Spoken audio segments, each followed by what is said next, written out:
In this video, we are going to take a look at incoming South Carolina number 3 recruit in the nation, Joyce Edwards. Yes, she recently got downgraded on ESPN's top 100 list from number 2 to number 3, but I am going to outline why in South Carolina they feel like she is the number 1 recruit for them. In addition, we will see how she fits into the South Carolina roster in the 24-25 season, and how she might fill a weakness in their roster. Yes, South Carolina does have one little weakness, but I think Joyce is going to take care of that. All right, before we start, if you like the content, then please subscribe to the channel and give the video a like. Let's get into this.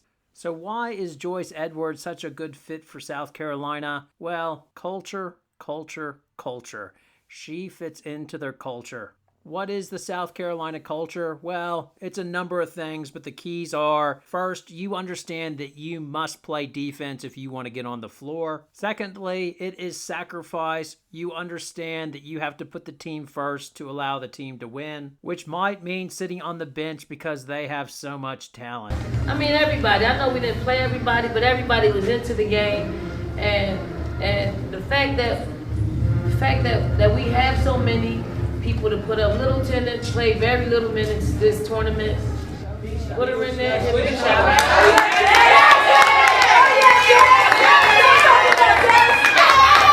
Lastly, all players are expected to work hard and develop their games at South Carolina while they are there. If you adhere to these values, then you have a chance to be drafted come April in 4 years' time by the WNBA. If you look into Joyce Edwards' past and growing up, you will understand why she will fit so well into South Carolina's culture. Yes, like most of the top 100 recruits, especially the ones in the top 10, it was identified early that she was a talent.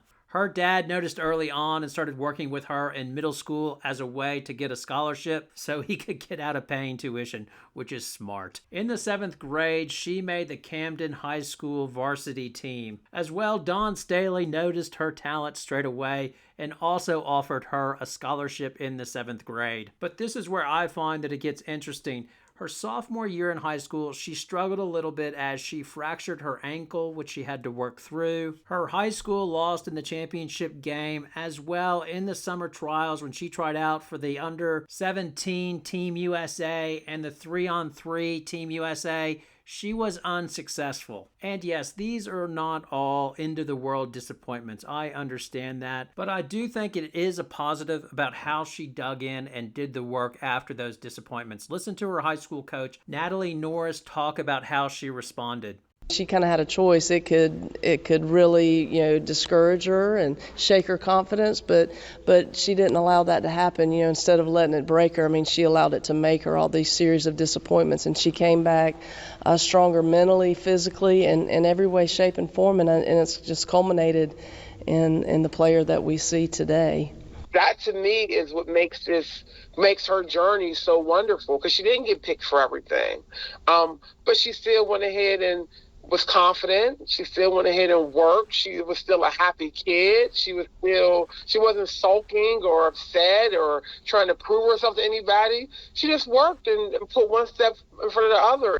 Now, on top of that, around that time, her sophomore year, she started getting offers from some of the big national programs like IMG Academy and Mount Verde Academy. And it would have been so easy for her to say, I'm missing out on Team USA and these other things as I don't have the PR machine behind me. I need to go to one of those national programs to get the exposure. But it's telling that she did not do this, and this quote she gives is even better, saying, "It is easy to move somewhere else and to get a better opportunity to get more exposure and more followers," Edwards said, "but home is home, and I could never leave home. The family I established at Camden High School is like no other."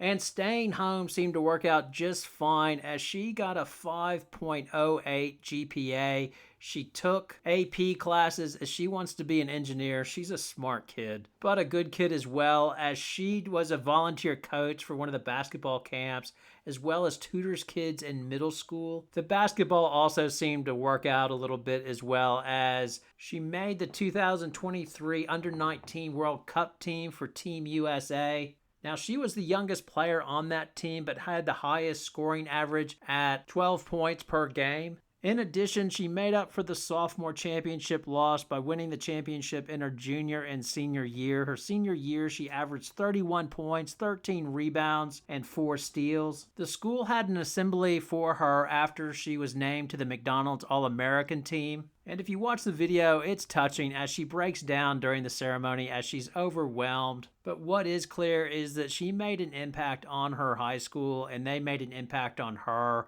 And you can tell that that sense of loyalty, that she has that. Now, never say never, but you just wouldn't think that this is the type of kid that would go, I'm not getting playing time, I'm going to run to the portal straight away. And it seems like trust and loyalty is what sold her on South Carolina in the first place, as initially she didn't think she'd be going to South Carolina as they did not offer her degree as she wanted to do an engineering degree. But she said Don Staley really went to bat to figure it out on how they could make it work. So Staley investigated and worked it out so that she's able to get her environmental engineering degree via an honors program run through South Carolina. The other thing that she said really made an impact on her was how Staley responded when she was thinking about delaying her decision to name a school. As the decision had come down to South Carolina, LSU, and Clemson, Edwards said the way Don responded was completely different from everybody else. She was like, okay, why do you feel this way? I feel like it was really just the coaching. What Don said just hit me a little bit different than every other coach. Now, the other one that helped Don Staley close the deal on Edwards appears to be A'ja Wilson. Edwards went to the Maryland versus South Carolina game and said that she spoke to A'ja Wilson at halftime,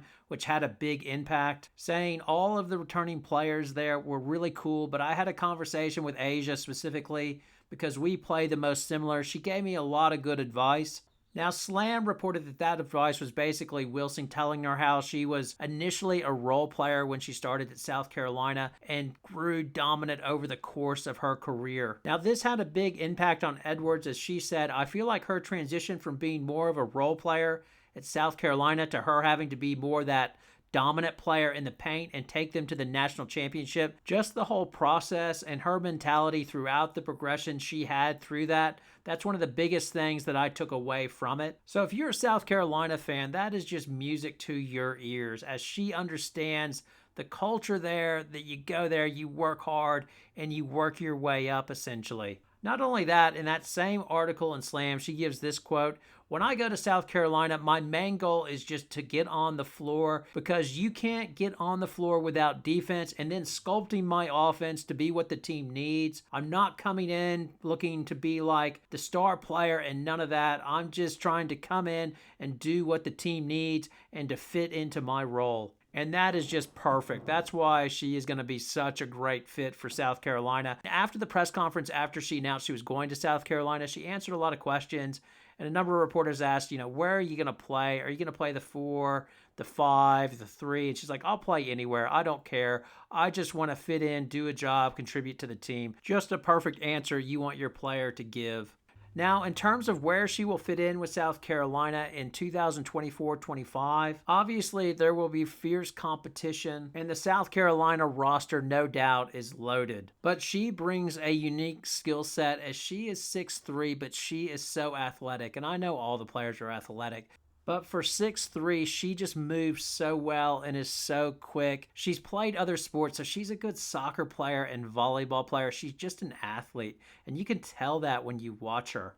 Her mid-range game on offense is good, and her whole goal, she says, like during the press conference, she said she's wanting to try to stretch out a bit and be able to sort of shoot three-pointers over the course of her career, but she knows the way onto the court is playing really, really good defense. Now, I understand why Sarah Strong is rated number 1 as her shot is so beautiful and she's a big as well and can go inside, outside, but at the same time, Edwards has something that Strong doesn't have. It's just her quickness that will lend her to being an elite defensive player. And that is perfect for South Carolina because they have so much shooting already. They've got Tessa Johnson, who can shoot. Raven shooting better. Obviously, Tahina Pau in Malaysia, Full Wiley. So they are not desperate for a big that can shoot three-pointers. As well, South Carolina is loaded up front. So Adele Tack, who's 6'5". You've got Ashlyn Watkins, who's 6'3", and then Fagan, who's 6'3", and Sakima Walker as well, who's 6'5". And I didn't even mention Chloe Kitts as well. So they have a whole bunch of centers and power forwards who are all long and physical and have a variety of different games. But where I could see her really helping out South Carolina is the small forward spot, and she's quick enough to play that position, sort of against that player that's 6'1", 6'2". When they played Tennessee, they had trouble with Rakia Jackson. She pinned Tessa Johnson a couple of times down in the post. The other player that gave them some trouble just a bit was Utah, as they just could not stop Peely, who was on a heater. But I reckon that Edwards is the type of player that could give Peely or that type of player trouble, as she's long, but she's quick enough and cannot be taken off the dribble. And with Texas coming into the SEC, I think she will match up very nicely versus Madison Booker. Like I said in my last video, Booker gave Ice Brady of UConn all sorts of trouble when they met up last year, and she's a matchup nightmare, Madison Booker, as she's big at 6'1", but then obviously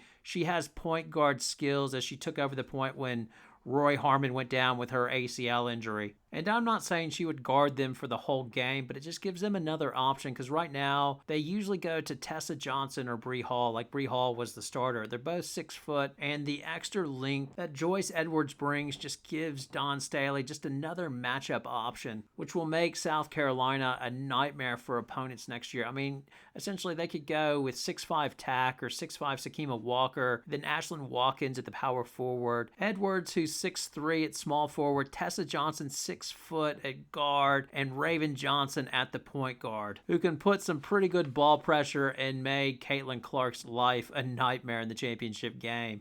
So yeah, South Carolina missed out on number 1 recruit Sarah Strong, and Joyce Edwards has dropped down from number 2 to the number 3 recruit in the nation, but I think South Carolina is still pretty darn happy that they have Joyce Edwards coming to South Carolina, as it seems like she'll be a pretty good fit for their program. Anyway, your thoughts, your poison, all's welcome. Thanks a lot for watching. Have a great night.